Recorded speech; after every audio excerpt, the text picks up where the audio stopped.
주에는 우리가 바울 서신의 특징의 그 특징을 설명해 드렸어요. 그죠? 바울 서신의 특징이 어떻게 돼 있죠? 전반부는 교리 부분이고 후반부는 이제 우리의 생활 부분이라 그래서 전반부는 교리, 그 다음에 후반부가 바로 생활의 법칙, 그 다음에 행동 강령 이런 말을 썼죠. 자, 그런데 제가 그런 얘기를 했어요. 교리를 그냥 배우고 지식으로 두고 그 다음에 행동 강령을 요구하면 뭐가 되기 쉽다고요? 인본주의가 되기 쉽다 이렇게 얘기를 했어요. 그래서 이 교리라고 하는 부분이 지식으로 나오지 말고 뭘로 나와야 돼요?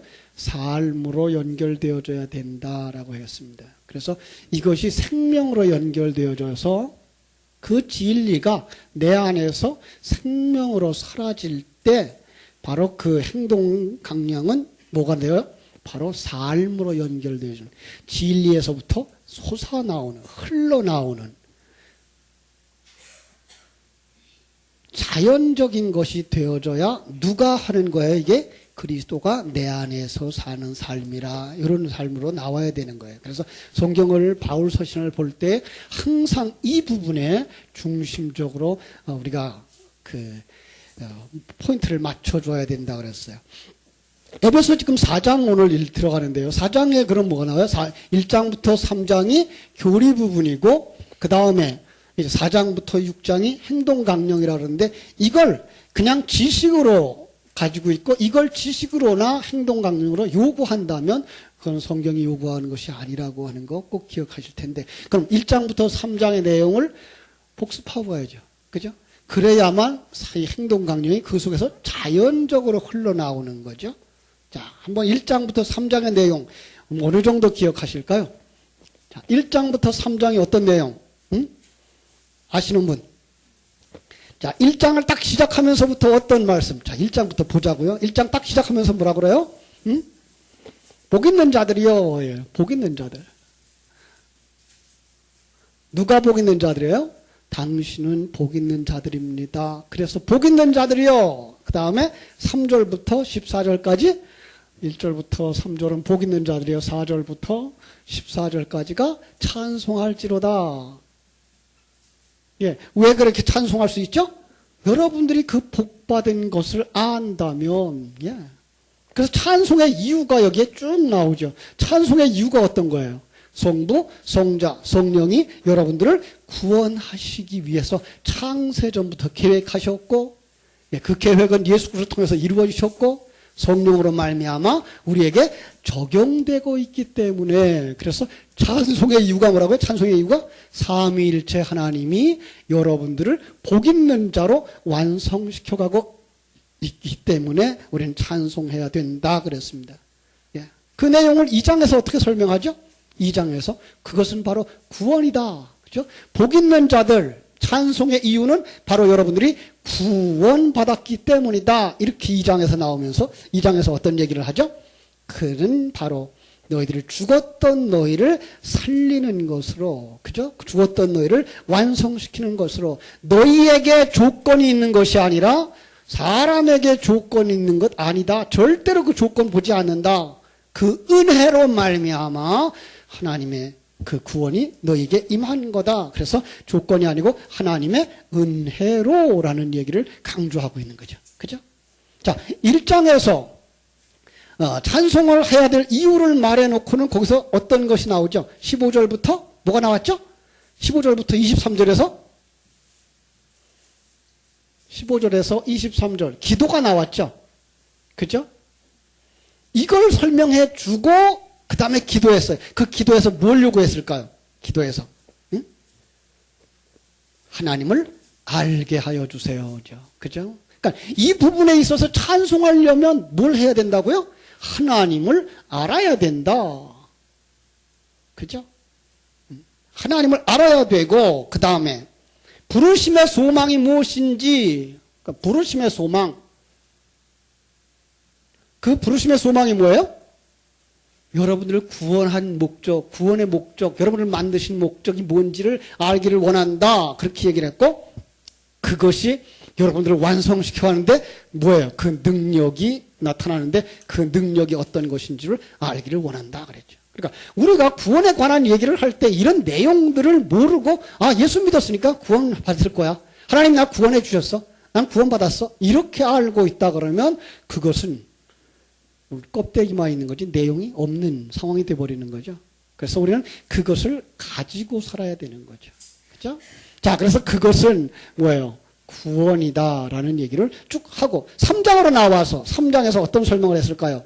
그것은 감추어졌던 비밀이다 이렇게 얘기하죠. 3장 감추어진 비밀. 그런데 그 감추어진 비밀은 어떻게 되었다? 드러난 비밀. 드러난 오묘함. 뭐 비밀 괜찮아요. 왜 드러났죠? 누구한테는 드러나고 누구한테는 감추어진 비밀이에요? 예, 불신자들에게는 감추어진 비밀이고 그 성령을 받은 자들에게는 어떤 것? 드러난 비밀이다라는 얘기를 쭉 해주죠. 이렇게 해서 3장에서 이렇게 설명을 한 다음에 3장 14절부터 21절까지 또 기도를 해요. 어떤 기도일까요? 3장에서 3장에서 속사람으로 강건케 하옵소서라는, 그러니까 속사람 어떤 거예요? 우리 안에 새 사람이죠. 새 사람 강건하게 하옵소서. 어떻게 강건해질 수 있다고요? 그리스도 안에 뿌리를 박고, 그죠? 뿌리를 박아야 되죠. 그리고 그 위에서 뭘 알아야 돼요? 그 사랑을 알아야 되죠. 그죠? 하나님의 사랑, 하나님을 아는 것, 그 계획을 아는 것, 그 경륜 속에 내가 살고 있는 것, 거기다 뿌리를 내려야, 그죠? 그게 바른 신앙으로 강건해지는 거라 얘기를 했습니다. 그것을 갖다가 한마디로 말한다면 참사랑, 그래서 참사랑이 어떤 건지 알기를 원한다 그러면서 입체적인 설명을 해줬어요. 그렇죠? 그것이 얼마나 큰지, 얼마나 길고 깊고 높은 건지를 알기를 원한다. 하나님의 계획을 소소한 것까지, 크고 작은 것까지, 좋은 것, 힘든 것까지 하나님의 손길 안에 있고 그게 가장 좋은 것 내게 주고 있다는 사실을 알기를 원한다. 여러분 아십니까? 예, 그것들을 이제 늘 묵상하는 자, 그가 어떤 사람이에요? 시편 1편이 말하는 사람인 것처럼 복 있는 사람입니다. 시편 1편에서 복 있는 사람은 어떤 사람이에요? 여호와의 율법을 주야로 묵상하는 자들. 예, 이 진리를 주야로 묵상해야만 이 진리 속에서부터 이제 하나님의 영광이 드러나기 시작하는 거예요. 이 진리가 여러분을 생명가로 인도하시는 거죠. 이 진리가 여러분을 어떻게 해요? 열매를 맺게 하셔요. 어떤 열매를 맺게 하실까요? 성령의 열매를 맺게 하는 거죠. 자, 성령의 열매가 뭐라고 그랬어요? 성령의 열매. 사랑이라고 그랬어요? 어떤 사랑이에요? 하나님을 알고, 그죠? 하나님의 계획을 알고, 내가 그 계획 속에서 지금 하나님의 섭리 속에 가고 있는 것을 아는 사람을 갖다가 뭐 하는 사람이라? 하나님을 사랑하는 자라 그랬습니다. 그리고 그 삶이 나올 때는 내가 있다 없다? 내가 없어요. 예. 그래, 성령의 열매를 맺는데 성령의 열매 속에는 내가 있다 없다, 나라는 존재가 없다라고 하는 사실이에요. 예. 이게 아주 중요한 거예요. 그래야만 뭐가 나와요? 4장부터 에베소 4장, 5장, 6장에 나오는 모든 행동 강령이나 거기에서 요구하는 사람들이 나올 때 그게 누구로부터 나오는 거예요? 진리로부터 나오는 것이 되기 때문에 그런 거예요. 그렇지 않으면 내가 살아있으면 열매를 맺고 이걸 누구 거라 그런다고요? 내 거라 그런다고요. 내가 했다고 그런다고요. 그러니까 내가 했는데 왜 안 알아줘? 이러고 시험 들고, 예. 그 다음에 내가 했다라고 생각하고 교만해져 가고, 이것이 바로 그것을 배제하기 위해서 앞쪽에서 교리를 굉장히 강조해 주면서 그 교리가 여러분 속에 생명이 되고 삶이 되기를 원하는 거예요. 그래서 계속 반복해야 돼요. 아까 얘기했어요. 복 있는 사람은 여호와의 율법을 주야로 묵상하는 자다. 주야로 묵상하는 자들을 성경 속에서는 또 다른 표현을 했는데 그게 뭐다? 되새김질하는 거다 그랬습니다. 예. 그래서 여러분 소를 먹여보셨나요? 농사 지어보신 분들은 소를 먹이죠. 아침에 일 나가기 전에 소를 끌고 나가요. 그러면 소가 아주 급하게 뭐 뜯어먹죠. 그 다음에 이제 쟁기 메고 길을 가면서 그는 되새김질을 해요. 계속 되새김질을 하죠. 그죠? 심지어는 쉬는 시간에도 말뚝에 매놓으면 그 시간에 누워서 계속 되새김질을 해요. 왜? 먹은 것들을 소화시켜야 거기서 진액을 뽑아서 살이 찌고 힘이 나서 일을 하니까. 그게 바로 정결한 자, 정결한 짐승, 바로 구원받은 자다. 이 진리가 없는 사람이 되새김질을 하면 그게 뭐가 된다고요? 일을 가하는 자가 된다. 그래서 성경 속에 일을 가하는 자는 바로 이 진리가 있는 줄 알고 되씹는데 아무것도 없는 거예요. 예. 그건 아무것도 없다는 얘기는 무슨 얘기를 하는 거예요? 그는 율법을 되새김질하는 자예요. 우리와 완전히 상반된 그런 개념을 가지고 있는 자가 부정한 짐승, 다시 말하면 구원받지 못한 자, 이렇게 얘기를 하는 거죠. 자, 이렇게 이러한 성숙한 신앙이 있어야 봉사하고 헌신하는데도 불구하고 교만하여지지 아니하고, 또 열등감에 빠지지 아니하고 청지기의 삶을 살면서도 기뻐하고 어려운 형편 속에서도 서로 사랑하고 관용하고 너그러워지는 거예요. 그런데 이게 한순간에 되지를 않아요. 그래서 우리는 되새김질 해야 되고 그 과정이 있어요. 그 과정으로 가는 것이 바로 신앙생활이고 그의 봉사생활이고, 그죠? 그런데 이게 눈이 열리지 않으면 실수들을 저질러요. 눈에 보이지 않으면요. 이 진리가 눈에 보이지 않은 사람들의 역사, 안타깝게도 이것이 큰 맥락을 이루고 있다는 거예요. 유대교회가 그런 큰 맥락을 이루었던 것처럼 우리 기독교회도 큰 맥락을 이루는 그들이 실수를 엄청 저질렀어요. 그 실수 첫 번째 뭘까요? 조직적인 연합체를 만드는 거예요. 오늘 본문의 말씀을 보니까 뭐라 그랬어요? 우리는 하나, 그러니까 어떤 하나? 조직적인 하나.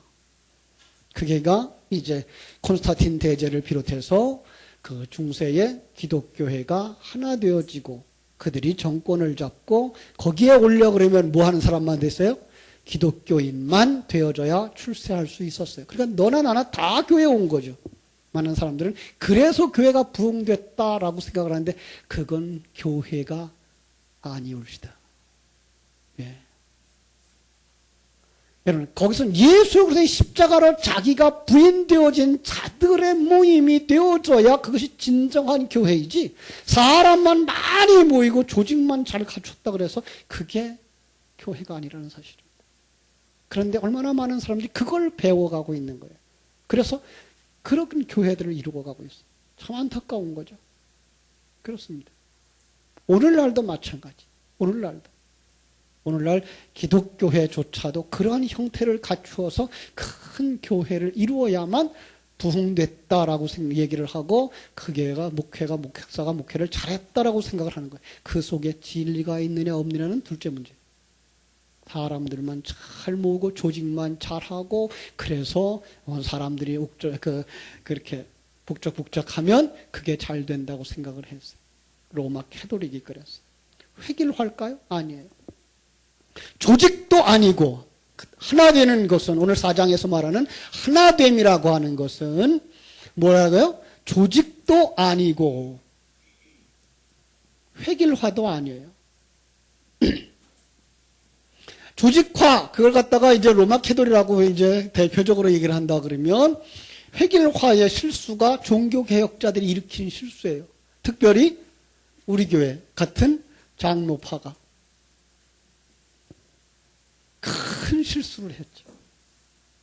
장로파가 특별히 칼빈이 장로교회 정치를 주장하면서 세례는 바로 초대교회는 그렇게 다 하루에 3,000명 물속에 다 잠글 수가 없었을 거다.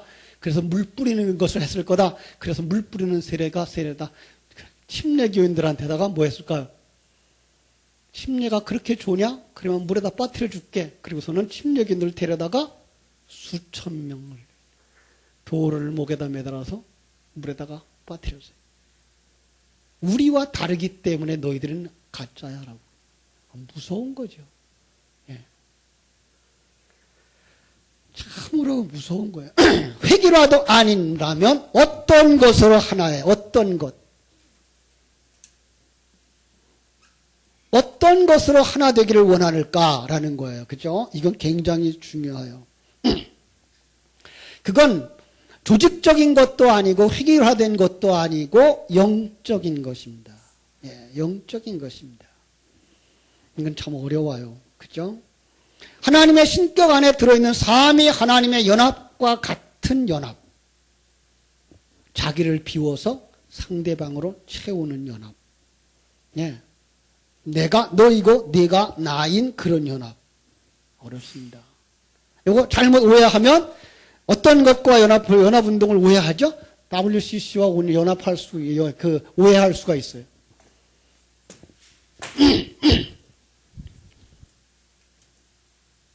세계 기독교 연합이라고 하는 WCC는 우리가 배제하고 있는 거죠. 우리 장로교회가 특별히 그들과 멀리하고 있어요. 교단을 물어보는 사람들이 통합과 그 장로교회가 뭐가 달라요? 라고 말할 때 처음으로 달라졌던 이유가 이거예요. 장로교회 하나였어요. 그런데 일부에서는 여기에 가입하자, 이들과 손잡자라고 해서 갔고 우리는 그리로 가서 손잡을 수가 없다. 그래서 남아있고 해서 간 사람들이 통합이라고 이름을 지었고 남아있는 자들이 우리는 그런 사람들. 왜? 그들은 이미 너무나 자유주의적인 그 교단과 교파들과 손잡고 있기 때문에 우리는 그들과 손잡을 수 없다.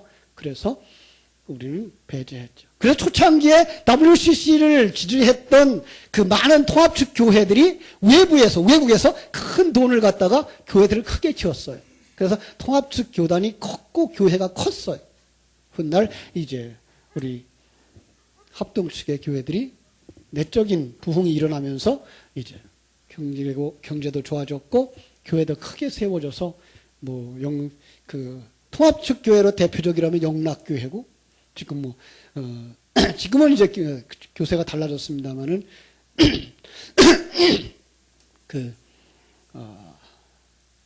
합동측 교회라면 충현교회가 이렇게 대표적인 교회로 떠올랐었죠. 지금은 또 달라졌습니다만 과거엔 그렇게 해서 그렇게 갈라졌던 경우들을 봅니다. WCC는 왜 우리가 지금 반대를 하죠? 지금 한국교회의 보수주의 교단은 다 반대를 하죠. 왜요? 그들은 너무나 이것도 좋고 저것도 좋아라는 연합이 되어지기를 원하는 그런 것 때문에 그런 거죠. 예, 아닙니다. 그런 것들과는 하나일 수가 없습니다. 그러면은 참 어려운 것이기 무엇과는 함께 연합할 수 있으며 무엇과는 함께 연합할 수 없습니까? 라는 질문을 할 수 있어야 되는데 무엇과라는 것은 바로 이 부분입니다. 진리의 부분에 있어서 우리는 하나의 길을 갈 수 있어야 되는 것입니다. 아주 쉬운 말로 말하면 우리가 그런 얘기를 하죠. 아주 이건 너무 극단적인 얘기입니다만은 예수 그리스도 외에는 사도행전 4장 12절에 말하는 예수 그리스도 외에는 다른 구원의 길이 없다라고 말하는 극단적인 얘기를 합니다만은 이렇게 말한다고 그래서 다 손잡을 수 있는 것도 사실은 아닙니다. 예. 그런데 그나마 WCC에서는 이것 배제하고 여기저기 다 주님이 계시다라고 믿는 사람들입니다. 그래서 WCC는 요즘 불교와 유교와 같이 손잡는 일들을 하고 교제를 하고 있는 일들이 일어나고 있는 것, 그것은 아니다라는 겁니다. 그래서 오늘 우리가 본문에서 몇 가지를 함께 생각하려고 합니다. 자, 3절 봅니다. 평안에 매는 줄로 성령이 하나 되게 하신 것을 힘써 지키라. 몸이 하나요 성령도 하나요 이와 같이 부르심을 입은 한 소망 안에서 부르심을 받았느니라. 자, 여기에 이제 하나 될 것을 얘기하죠. 평안에 매는 줄로 성령이 하나 되게 하신 것. 벌써 여기서 우리가 생각해야 됩니다. 성령이 하나 되게 하신 것. 근데 성령에 대한 이해가 같지 않으면 하나 될 수가 없는 거죠. 그죠? 성령으로부터 시작되는 거예요. 성령은 우리가 얘기하는 삼위일체 하나님의 한 분이시죠. 예. 그래서 우리가 하나님은 한 분이십니다라는 말 속에는 세 분이 한 본질을 이루고 있는 그 삼위의 하나님. 길을 가도 같이 가시고 한 방향으로 가시는 그 하나님이죠. 예. 그래서 삼위일체를 제가 그런 설명을 했어요. 지난 금요일 날 횃불을 하나 들고 또 하나 들고 또 하나 들어도 어떻게 된다? 횃불은 하나 똑같은 횃불과 같은 완전히 속성이 똑같으신 세 분. 그리고 한순간도 떨어지지 아니하는 분. 그래서 세 분은 가면 한 방향으로 가고 있는 그분들. 그러다 보니까 뭐가 돼야 되죠? 삼위일체 하나님이 왜 천지와 만물을 창조했느냐라는 얘기를 생각해야 되고, 왜 여러분과 나를 구원하느냐라는 생각을 해야 되고, 하나님이 천지와 만물을 창조한 목적이 무엇이냐를 생각해서 그 부분이 하나로 일치해야 되는 거죠. 그런데 많은 사람들은 지금 거기에 미치지 못하고 성령을 이용해서, 예수의 이름을 이용해서 이 땅에서 잘 먹고 잘 살고 내 문제 해결하는 것을 신앙의 방향과 목표로 삼는다면 우리는 한 길을 갈 수 없는 거죠. 그죠? 그렇습니다. 성령이 우리의 심부름꾼이 아닙니다. 성령이 우리를 만들어가고 있는 것을 깨달아 알아서 그분과 함께 가는 것이 성령을 따라가는 삶이고 성령을 충만한 삶이지, 성령을 내 마음대로 끌어다가 이 일을 처리하고 저 일도 해결해 달라고 요구하는 것만이 진정한 성령의 요구나 성령의 충만함이 아닌 것이죠. 그래서 우리는 하나가 되는 것, 힘써 지키라고 하는 것 먼저 하나하나 짚어본다면 4절, 그죠? 4절에 평안의 매는 몸이 하나요. 그래서 몸이 하나요. 그래서 한 몸, 그죠? 자, 한 몸.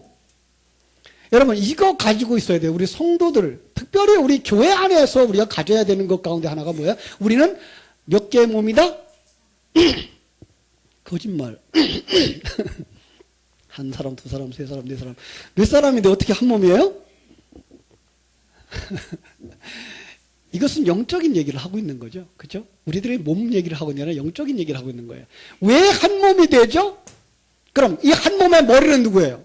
예, 머리는 예수예요. 그러면 우리는 그 한 몸에 뭐가 돼요? 지체들이 되어줘야 되고, 더 세부적으로 얘기한다면 세포들이 되셔야 하는 거죠. 그렇습니다. 우리는 이렇게 한 교회의 세포들입니다. 서로 미워할 수 없고 서로 대적할 수 없고 우리는 하나가 되어서 서로 도와주어야 하는 이런 한 몸으로 뭉쳐져라 라고 말씀하고 있는 겁니다. 그래서 우리에게 3절에서 그렇게 얘기하는 거예요. 평안의 매는 줄로 성령이 하나 되게 하신 것을 힘써 지키라 라는 말. 여기 힘써 지키라는 말이 무슨 뜻일까요? 노력을 아끼지 말아야 되는 거예요. 그 일, 한 몸 되는 그 일에 노력을 아끼지 말아야 되는 거예요. 그런데 한 몸, 저는 더 강조하는 것 뭐죠? 바로 세포라 그랬고, 어떻게 한 몸 되어져요? 하나님과 우리가 반죽되어진 것처럼. 그러니까 여러분은 그 속에 뭘까요?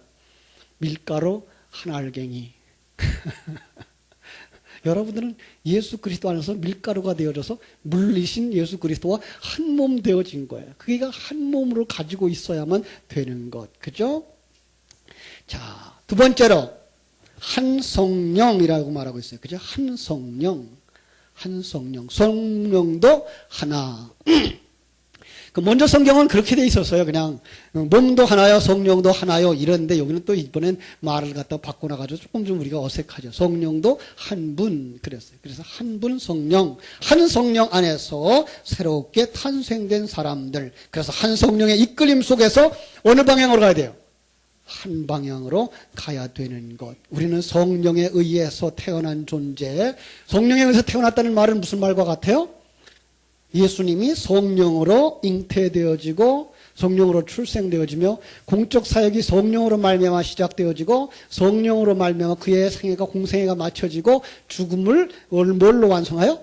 성령으로 완성해진 것처럼 성도들도 언제부터 성령이 여러분 속에 들어왔는지 그때부터 여러분은 새 사람으로 시작되는 것이고, 그리고 완성될 때까지 여러분은 성령의 인도하심과 충만하심 속에 살아가는 것이고, 성령의 충만함으로 완성되어지는 것. 이걸 믿는 사람들이 뭐 하는 거예요? 한 성령 안에 있는 자들이라고 말씀하는 거예요.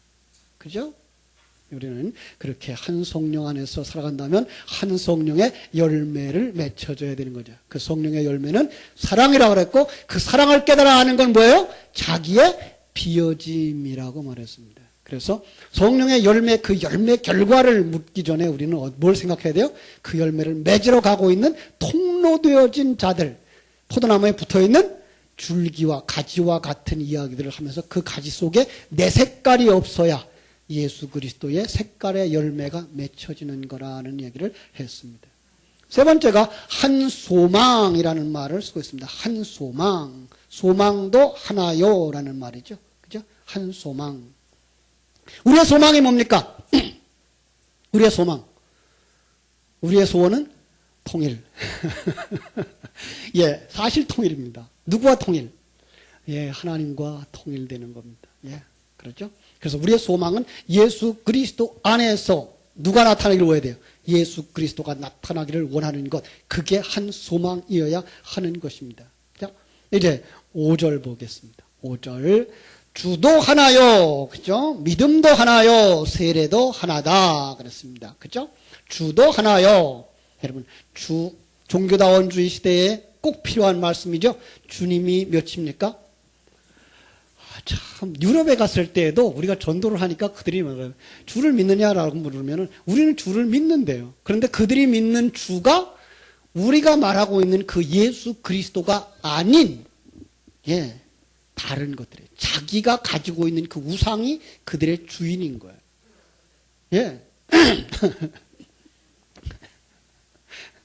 그래서 요즘 사람들은 종교다원주의로 가서 어떤 생각을 하는가 하면 공자도 주고 맹자도 주고 석가도 주고 마호메드도 주고 이렇게 돼버린 거예요.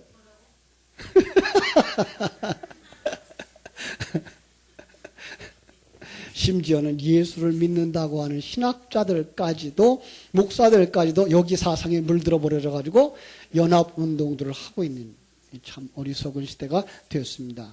우리는 거기서 꼭 필요한 것, 주님은 오직 누구밖에 없다? 예수 그리스도밖에 없다라고 하는 사실 꼭 기억하시기 바랍니다.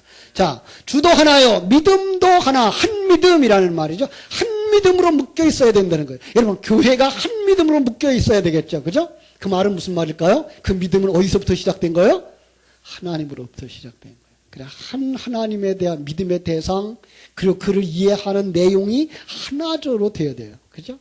그래서 그분을 알고 그분을 이해하고 그분에게 나를 맡겨도 되겠다라고 하는 그 진리의 가르침, 성령의 가르침에 의해서 그것을 믿고 따라가는 객관적인 지식이 주관적인 지식이 되어져서 그 지식에 나의 삶을 맡길 때 그가 바로 한 믿음이고 그 믿음 안에 들어가 있는 사람들이라는 사실이에요. 여러분들은 그 믿음 안에 들어가서 하나님과 함께 하나의 그 귀한 역사를 이루기를 주님의 이름으로 축원합니다. 자, 여섯 번째. 한 세례예요. 한 세례. 자, 여기 한 세례. 그럼 한 세례 말고 또 다른 세례도 있나 보죠? 그럴 수도 있어요. 그런데 성경이 말하고 있는 세례가 아니면 진정한 세례가 아니다라는 거죠. 여러분, 이걸 다른 말로 말하면 한성찬을 받는 사람들이 되어지는 거죠. 그죠? 한성찬. 아, 이것도 왜 하면 이제 어떤 큰 교회 다니는 양반이 우리 교회에 이렇게 와서 예배 시간에 어떻게 참석했는데 그날이 성찬식을 하는 날이에요. 찬을 받으세요. 떡을 받으세요. 그랬더니 나 우리 교회에서 받았는데요. 그러죠. 그래서 그분은 우리 교회에 있는 주님이랑 토리 교회에 있는 주님이 다른 거예요. 이게 엉망인 거죠. 모르는 거예요. 성찬의 의미를 모르는 거예요. 성찬의 의미를 모르고 받는 사람들의 성찬 세례와 성찬의 의미를 알고 받는 자들의 세례가 다른 거죠. 예. 안타까운 거예요. 그러니까 우리도 마찬가지, 세례도 마찬가지예요. 침례를 하든지 이렇게 물 뿌리는 세례를 하든지 어떤 세례를 하든지 관계없이 그 세례의 의미가 뭔지를 알지 못한다면 그건 가짜예요. 예. 솔직한 얘기로 가짜입니다. 오죽하면 침례교회 속에서는 재세례를 하죠. 재침례를 하죠. 왜? 그 세례는 우리가 인정하지 않겠다는 거죠. 아니, 그건 그들은 지금 형식만 보고서 얘기하고 있는데 제가 하고 있는 얘기는 진정한 세례의 의미를 모르고 세례받았다 그러면 그것은 정말 어리석은 거죠. 세례가 뭔데요? 내가 예수 그리스도와 함께 죽었고 예수 그리스도가 내 안에서 살아났습니다. 지금 사는 건 내가 아니요 내 안에 그리스도십니다라는 그 고백의 삶이 있는 사람, 그가 세례받은 사람이란 말이에요. 그는 물을 뿌렸든 물속에 담갔든 그걸 하지 않았든 관계없이 세례를 받은 사람이란 말이에요. 근데 오늘날 그 생각들이 없어졌어요. 너무나 형식에 얽매여서 세례를 어떻게 좀 멋있게 해서 그들에게 감동을 줄까 이런 생각들만 가지고 있는 거지 성령의 진정한 의미를 깨닫지 못한단 말이에요. 성찬도 마찬가지예요. 성찬의 진정한 의미를 예수 그리스도를 내 안에 모시고 사는 삶, 예수 그리스도가 내 안에 오셨음을 그 믿는 삶, 그게 생명이 되어지고 그게 내가 만나를 받은 것인 줄을 모른다면 그는 아무리 떡을 많이 집어먹어도 그것은 성찬이 아니라고요. 그런데 우리는 그런 생각이 전혀 없어요. 앞에 목사님이 어떤 설교를 하고 어떤 설명을 했더니 관계없어. 뭐만 먹으면 돼요? 빵 조각 하나 집어먹고 포도즙 한 잔 마시면 그냥 난 성찬에 참여한 자야. 이런 법은 아니란 말이에요. 근데 이게 너무나 우리 그게 익숙해져 왔어. 이게 너무나 익숙해져 왔어. 그런 의미에 그렇게 하면 그냥 되는 줄 알아. 그리고 그냥 집으로 돌아가면서 난 성찬 받았어. 끝이에요. 진정한 세례를 알고 진정한 성찬을 아는 자들, 그들이 한 가족인 거예요. 그들이 하나로 뭉칠 수 있는 거예요. 7번째 4절에서 말씀하십니다.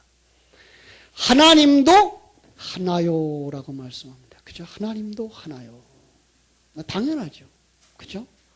그런데 그 하나님을 어떻게 아느냐에 따라서 어떤 사람은 하나님을 믿는 사람이고 어떤 사람은 하나님을 우상으로 섬기는 사람인 거예요. 자, 어떤 사람이 하나님을 믿는 사람이에요?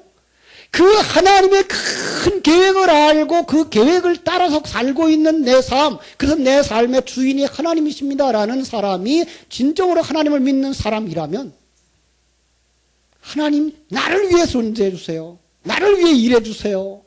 네. 그게 바로 뭐예요? 우상인 거예요. 그래서 하나님이 십계명에다가 그렇게 써준 거죠.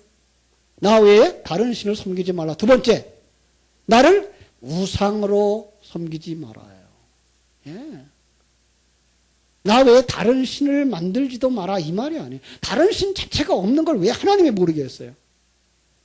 그런데 나를 우상으로 섬기는 사람들이 생기더라는 거죠.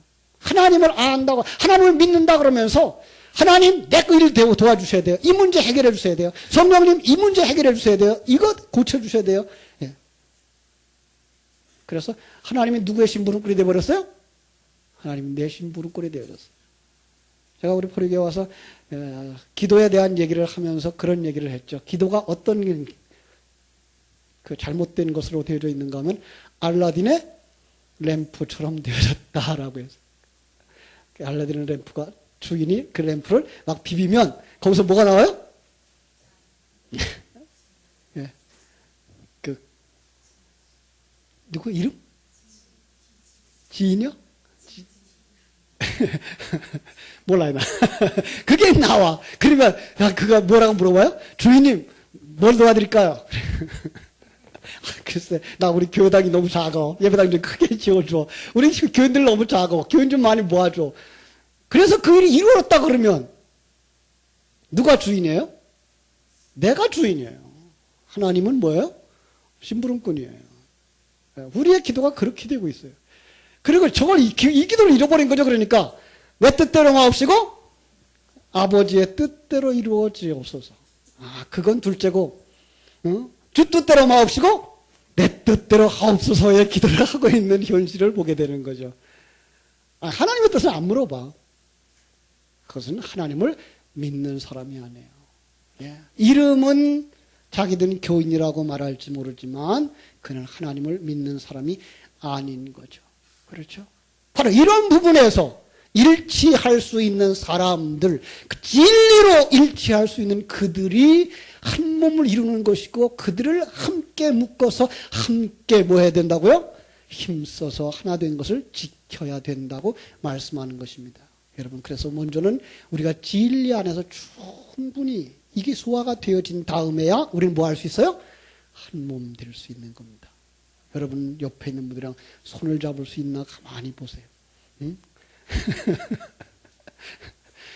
우리 한번 찬송할 텐데요. 아까 그 찬송가에다가 우리는 사랑의 띠로 하나가 되었습니다.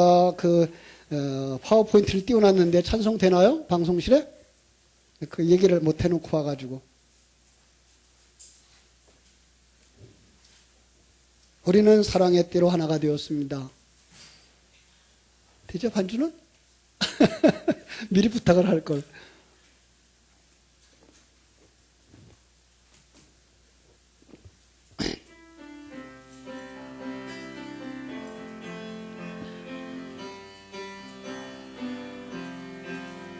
이거 아닌데?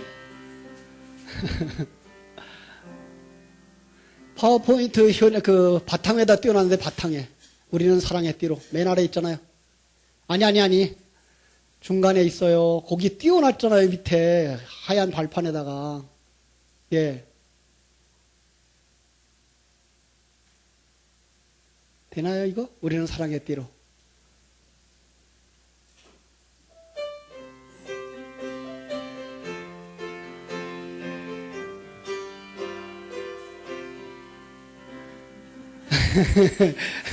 아닌데요.